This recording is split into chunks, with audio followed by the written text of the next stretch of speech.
दोस्तों welcome to money stocks. इस video के अंदर मल्टीपल स्टॉक्स के बारे में हम लोग बात करेंगे। सबसे पहले हम लोग बात करेंगे IEX के बारे में। तो बेसिकली आज के दिन अगर आप देखोगे IEX का परफॉर्मेंस तो ऑलमोस्ट हमें IEX के अंदर 6.5% की गिरावट हमें नजर आ चुकी है। यानी कि IEX जैसी अगर आप कंपनी देखोगे तो सबसे पहले कंपनी ने पिछले क्वार्टर के अंदर एक अच्छे खासा इंप्रूवमेंट दिखाया था, लेकिन अगर आप देखोगे आज के दिन क्यों हमें IEX के अंदर गिरावट आई और आज के दिन मार्केट ने भी दोस्तों इस तरह से हमें ज़्यादातर रिएक्ट नहीं किया, लेकिन फिर भी IEX के अंदर 6.5% की गिरावट आई। तो जरूर दोस्तों कोई भी कंपनी के अंदर अगर गिरावट आएगी तो उस कंपनी का गिरावट होने की भी वजह होती है, न्यूज़ होती है, और अगर तेजी आती है तो तेजी के पीछे भी असली वजह होती है। तो चलिए अभी हम बात करते हैं अपडेट्स के भी बारे में। लेकिन अगर आप IEX के पिछले 5 दिनों का अगर आप परफॉर्मेंस देखोगे तो 11% की गिरावट हमें IEX के अंदर नजर आ रही है। जो कंपनी लगातार एक लेवल्स के ऊपर लगातार दोस्तों जो ट्रेड करती है कि लेवल्स के ऊपर लगातार कंपनी ट्रेड करती है, उस लेवल को भी IEX ने हमें ब्रेक किया है और पिछले एक महीने में 5 दिनों में ह्यूज अमाउंट ऑफ गिरावट हमें IEX के अंदर नजर आ चुकी है। तो चलिए अपडेट्स के बारे में बात करते हैं। तो अगर आप अपडेट्स देखोगे तो आज के दिन हमें अपडेट्स आया है और फ्रेश न्यूज़ में आपके साथ शेयर कर रहा हूँ। देखिएगा, IEX share fall 5% as Dalmia group plans to trim stock down 41% in a year. तो बेसिकली अगर आप देखोगे ग्रुप है दालमिया ग्रुप, तो इनका ये प्लान है कि वो इस कंपनी के अंदर सेल हमें एक स्टेक इनका करने वाले हैं। यानी कि इन्होंने जो IEX का जो स्टेक बाइंग किया है वो लोग दोस्तों सेल करना चाहते हैं। एक बहुत ही बड़ा हमें ग्रुप निकल के आ रहा है। तो दोस्तों यहाँ अगर आप देखोगे जिस तरह से हमें खबर आई, यानी कि जिस तरह से खबर आई उस तरह से अगर आप देखोगे तो ऑलमोस्ट हमें 2:30 बजे के आसपास, जब हमें खबर आई थी 2:30 बजे के आसपास, तभी से हमें IEX के अंदर लगातार दोस्तों को गिरावट नजर आई, 5 से 6% की गिरावट आई। और इसी की वजह से अगर आप देखोगे सेम यानी कि उसी टाइम वक्त अगर आप देखोगे 52.72 लाख शेयर्स की हमें एक्सचेंज हमें उसी टाइम पीरियड के अंदर हमें होते नजर आई। इसी रिगार्डिंग हमें स्टॉक्स के अंदर हमें करेक्शन देखने को मिला। तो एक वार्न करना चाहूंगा, पहले भी दोस्तों एक बिग अलर्ट मैंने आपके साथ शेयर किया है। अगर आप IEX के अंदर बाइंग करना चाहते हो तो सबसे पहले अगला क्वार्टर का रिजल्ट देखना, यानी कि Q4 का रिजल्ट देखना, किस तरह से कंपनी परफॉर्म कर सकती है। अगर कंपनी अच्छा परफॉर्म करे, पिछले क्वार्टर से इस क्वार्टर के अंदर कंपनी अगर अच्छा परफॉर्म करे, उसके बाद दोस्तों निवेश करने की कोशिश कर सकते हैं। उसके बाद बाय ऑन स्ट्रेटेजी अप्लाई कर सकते हो जो भी लोग फ्रेश बाइंग करना चाहते हो। लेकिन जिन भी लोगों ने पहले से बाइंग किया है वो आने वाले फ्यूचर के हिसाब से होल्ड करना। तो अभी हम लोग बात करेंगे IEX के टेक्निकल चार्ट पैटर्न्स के बारे में। तो मैंने बहुत बार दोस्तों इनका एनालिसिस भी आपके साथ शेयर किया था। IEX का सपोर्ट लेवल है, रजिस्टर्स लेवल है 150 रुपीज़ का, यानी कि जो रजिस्टर्स वाला लेवल्स निकल के आ रहा है 150 रुपीज़ का निकल के आ रहा है।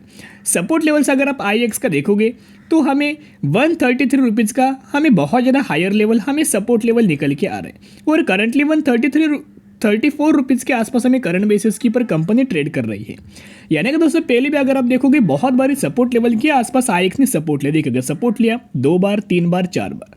जब भी कंपनी ने सपोर्ट लिया हमें रिकवरी कंपनी के अंदर नजर आई है, हमें तेजी कंपनी के अंदर नजर आई है। लेकिन दोस्तों अगर आप ध्यान से देखोगे, अगर IEX से सपोर्ट लेवल दोस्तों अगर ब्रेक करे तो अगला जो हमें टारगेट्स निकल के आ रहे IEX के 120 रुपीज़ के लेवल्स हमें निकल के आ रहे, 120 रुपीज़ के आसपास में IEX का प्राइस जा सकता है। तब तक के लिए आप IEX के अंदर वेट एंड वॉच ही कर सकते हो। बहुत ज़्यादा क्रिटिकल लेवल के ऊपर करंटली हमें IEX ट्रेड कर रहा है। जब IEX दोस्तों 140 रुपीज़ के लेवल्स के ऊपर क्रॉस करे, 150 रुपीज़ के लेवल्स क्रॉस करे, उसके बाद आप बाइंग करने की कोशिश करना। करंटली वेट एंड वॉच ही कर सकते हो। अभी हम लोग बात करेंगे इन्फोसिस के बारे में। तो अगर आप इन्फोसिस के अंदर देखोगे तो आज के दिन 0.55% की पॉजिटिविटी के अंदर हमें क्लोजिंग नजर आई है।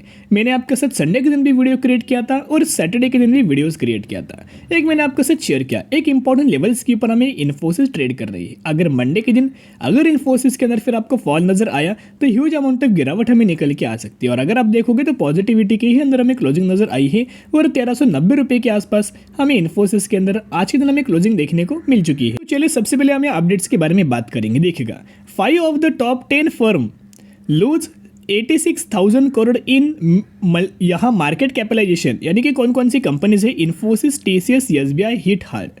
तो बेसिकली इन कंपनीज के अंदर अभी मार्केट कैप कंपनी का किस तरह से बढ़ता है, कौन मार्केट कैप कंपनी को बढ़ाता है। हम जैसे जो इन्वेस्टर होते हैं जो इन कंपनीज के अंदर निवेश करते हैं, बाय करते हैं, उसी रिगार्डिंग दोस्तों कंपनी का लगातार हमें मार्केट कैप दोस्तों बढ़ जाता है। और अगर ह्यूज अमाउंट ऑफ अगर सेलिंग नजर आई तो मार्केट कैप के अंदर भी हमें फॉल नजर आता है। तो दोस्तों ये पॉइंट ध्यान में रखना। तो जिस तरह से गिरावट हो रही है, बहुत ज़्यादा जो लोग हैं जो फ्रेश बाइंग करना चाहते हैं वो इन कंपनीज को इग्नोर कर रहे हैं। लेकिन दोस्तों इग्नोर करने का मौका नहीं है या फिर टाइम पीरियड नहीं है। अगर आप नए हो, अगर आप फ्रेश बाइंग करना चाहते हो तो करंटली टीसीएस और इन्फोसिस के अंदर बहुत बड़ी हमें अपॉर्चुनिटीज निकल के आई है। देखिएगा बहुत बार शॉर्ट टर्म बेसिस के ऊपर कंपनी के अंदर पैनिक लेवल हो सकती है, मैंने बहुत बार आपके साथ शेयर किया। लेकिन लंबे समय के लिए कंपनी का जो स्टॉक प्राइस है शानदार तरीके से आने वाले समय के अंदर रिटर्न मिल सकता है। और सेम जो अपडेट्स है ब्रोकर्स के द्वारा हमें बेसिकली यह दिया गया है, इनका भी कुछ हमें बयान निकल के और उसके बारे में भी बात करेंगे। IT stock to remain in focus this earning session, Axis Securities picks Infosys as top bet. यानी कि जो आईटी सेक्टर के जो स्टॉक्स है वो बहुत ज़्यादा फोकस में रह सकते हैं। यानी कि ऑलमोस्ट अप्रैल महीने के अंदर बहुत सारे कंपनीज का हमें Q4 का नंबर्स आपको आने वाले हैं। सबसे पहले जिस कंपनी ने दोस्तों जो नंबर्स हमें जो लाने वाले हैं वो है इन्फोसिस। इन्फोसिस ने अपना रिजल्ट्स की जो डेट है वो डिक्लेयर किया है।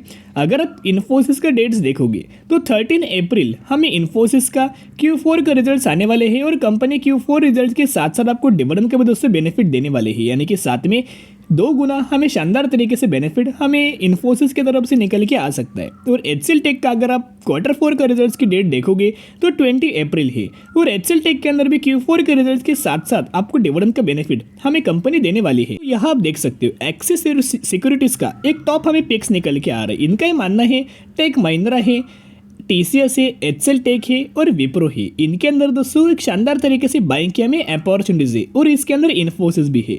लेकिन इनका बहुत ज़्यादा एग्रेसिवली मानना है कि इनका जो पीक है हमें इन्फोसिस इनकी तरफ से हमें पिक्स निकल के आ रहे, बहुत ज़्यादा स्ट्रॉन्ग रिकमेंडेशन हमें एक्सिस सिक्योरिटीज की तरफ से हमें दिया गया है। और दोस्तों अगर आप यह इन्फोसिस का बेसिकली आज के दिन डिलीवरी बेस्ड पैटर्न्स अगर आप देखोगे तो ऑलमोस्ट 41 लाख शेयर्स की ट्रेडेड हुआ है और उसमें से 26 लाख शेयर्स की हमें डिलीवरी उठाई गई है। और अगर आप in the terms of percentage अगर आप देखोगे तो हमें 62% की डिलीवरी हमें आज के दिन देखने को मिल चुकी है। बेसिकली इतना ह्यूज अमाउंट ऑफ बाइक्स फिर रिटेल इन्वेस्टर नहीं करते। मैं दोस्तों अभी भी ऑन करना चाहूँगा, अभी अलर्ट करना चाहूँगा, इस तरीके से मौका आने वाले समय के अंदर आपको नहीं मिलने वाला। कंपनी का फाइनेंशियल्स के अंदर क्या कोई प्रॉब्लम से बिल्कुल भी नहीं, क्या कंपनी के बिजनेस के अंदर कोई प्रॉब्लम से बिल्कुल भी नहीं। जो भी हमें प्रॉब्लम्स निकल के आ रहे ग्लोबल बेसिस के ऊपर प्रॉब्लम से, बैंक क्राइसिस वजह से ही हमें प्रॉब्लम्स निकल के आ रहे। यानी कि जो प्रॉब्लम से कोई लंबे समय तक चलने वाले नहीं है, ये प्रॉब्लम शॉर्ट टर्म बेसिस के ऊपर चल सकते हैं और उन्हीं शॉर्ट टर्म बेसिस के अंदर कंपनीज के अंदर हमें पैनिक लेवल निकल के आ सकते हैं। लेकिन एक रिक्वेस्ट करना चाहूँगा, अगर आप फ्रेश बाइंग करना चाहते हो, बाय ऑन स्ट्रेटेजी अप्लाई करना और इन्फोसिस जैसी फंडामेंटली स्ट्रॉन्ग कंपनी को लंबे समय के लिए होल्ड करना। फिर अगर दोस्तों अगर आप देखोगे तो एक हमें शानदार तरीके से मौका है और इस कंपनीज के अंदर इन्फोसिस के अंदर भी हमें म्यूचुअल फंड्स की भी खरीदारी हमें देखने को मिल रही है। एफआईएसडीएस की बाइंग हमें नजर आई है क्योंकि इतना ह्यूज अमाउंट ऑफ डिलीवरीज सिर्फ हमें रिटेल इन्वेस्टर कभी भी बाइंग नहीं करते, तो जरूर कंपनी के अंदर बाइंग करके चल सकते हो। अभी हम लोग बात करेंगे कंपनी के अंदर 1:2 रेशियो के अंदर स्प्लिट का आपको बेनिफिट मिलने वाला है। यानी कि बेसिकली जो कंपनी है डायमंड सेक्टर से कंपनी बिलोंग करती है। 1:2 रेशियो यानी कि अगर आपके पास इस कंपनी की 1 शेयर होंगे तो 1 के बदले 2 शेयर मिलेंगे। अगर आपके पास इस कंपनी के 2 शेयर होंगे तो 2 के बदले 4 शेयर मिलेंगे। इसी रेशियो के अंदर आपको स्प्लिट का बेनिफिट मिलने वाला है। तो कौन सी कंपनी है? Radhika Jewel Tech Limited. तो इसी कंपनी के बारे में हम लोग बात करें। इसी कंपनी के अंदर आपको स्प्लिट का बेनिफिट मिलने वाला है। मैक्सिमम के अंदर अगर आप देखोगे 2022 में कंपनी आई है, जब से आई तब से कोई हमें ज़्यादा रिटर्न प्रोफाइल नहीं है क्योंकि कंपनी का फ्लैट हमें मूवमेंट्स परफॉर्मेंस निकल के आ रहा है। लेकिन अगर आप कंपनी के फाइनेंशियल्स देखोगे ऑपरेटिंग प्रॉफिट्स तो 17 करोड़, 23 करोड़, 35 करोड़, 39 करोड़। तो ऑपरेटिंग प्रॉफिट्स के अंदर हमें लगातार जंप है। अगर आप नेट प्रॉफिट्स के बारे में भी देखोगे 8 करोड़, 13 करोड़, 23 करोड़, 27 करोड़, 29 करोड़। यानी कि basically huge amount of company के पैरामीटर्स अच्छे। तो स्टडी करना, एनालिसिस करना, उसके बाद बाइंग करना। तो चलिए अभी हम बात करते हैं ट्राइडेंट के बारे में। तो ट्राइडेंट का अगर आप आज के दिन का परफॉर्मेंस देखोगे तो ऑलमोस्ट 6.5% से लेकर 7% की गिरावट हमें आज के दिन ट्राइडेंट के अंदर हो चुकी है। बेसिकली मैंने बहुत बार दोस्तों आपके साथ शेयर किया था ट्राइडेंट के अंदर करंटली फ्रेश बाइंग आप इग्नोर करना। जब ट्राइडेंट हमें 40 रुपए का लेवल क्रॉस करे उसके बाद निवेश करने की कोशिश करना। मैंने बहुत बार जब भी मैं आपके साथ ट्राइडेंट रिगार्डिंग शेयर करता हूँ ये सेंटेंस में हमेशा आपके साथ मेंशन करता हूँ। और अगर आप ये देखोगे पिछले एक महीने में हमें ट्राइडेंट के अंदर 16.5% की गिरावट हमें निकल के आ चुकी है। तो ट्राइडेंट के अंदर क्यों हमें गिरावट नजर आई, इसके पीछे का रीजन एक ही है। जिस तरह से ग्लोबल लेवल्स के ऊपर, यूएस लेवल्स के ऊपर हमें क्राइसिस नजर आ रहा है, जो बैंक से रिगार्डिंग जो क्राइसिस है इसका इंपैक्ट आईटी सेक्टर के अंदर तो पड़ रहा है। लेकिन आप बोलेंगे ट्राइडेंट को किसका इंपैक्ट हमें किस तरह से पड़ रहा है। तो बेसिकली अगर आप ट्राइडेंट का बिजनेस देखोगे तो मोर देन 50% का जो कंपनी का जो रेवेन्यूज है यहाँ दूसरे कंट्रीज से आता है, यानी कि बेसिकली ये जो अपना जो प्रोडक्ट्स है वो एक्सपोर्ट्स करते हैं। एक्सपोर्ट के ही अंदर ट्राइडेंट शानदार तरीके से रेवेन्यूज हमें जनरेट करता है और ये टेक्सटाइल सेक्टर से कंपनी बिलोंग करती है। ग्लोबल लेवल्स के ऊपर अगर आप देखोगे तो हमें बिजनेसेस के ऊपर, सेल्स के ऊपर हमें स्लो डाउन नजर आया है। तो अगर परफॉर्मेंस के अंदर स्लो डाउन नजर आया, डिमांड ड्रॉप अगर दोस्तों नजर आई, डिमांड है वो ड्रॉप हुआ, तो कंपनी के पैरामीटर्स के अंदर भी गिरावट होती है। लेकिन अभी तरह से कुछ दोस्तों उतना हमें क्लियरिटी अपडेट्स नहीं आया है, कोई भी हमें अपडेट्स नहीं आया कि हमें ट्राइडेंट के अंदर गिरावट आई। तो सबसे पहले अगर आप देखोगे तो अगर आप निवेश करना चाहते हो, अभी भी एक फोन करूंगा, बिल्कुल भी निवेश मत करना, सिर्फ कंपनी को वेट एंड वॉच करना। सबसे पहले कंपनी का Q4 का रिजल्ट देखना। तो अभी हम लोग बात करेंगे टेक्निकल चार्ट पैटर्न्स के बारे में। यहाँ अगर आप देखोगे मैंने आपके साथ इंपॉर्टेंट लेवल शेयर किया था 25 रुपीज़ का, उसी लेवल को ट्राइडेंट ने हमें करंटली उससे ब्रेक किया है। अगला जो हमें सपोर्ट लेवल निकल के आ रहा है 22 रुपीज़ के आसपास निकल के आ रहा है।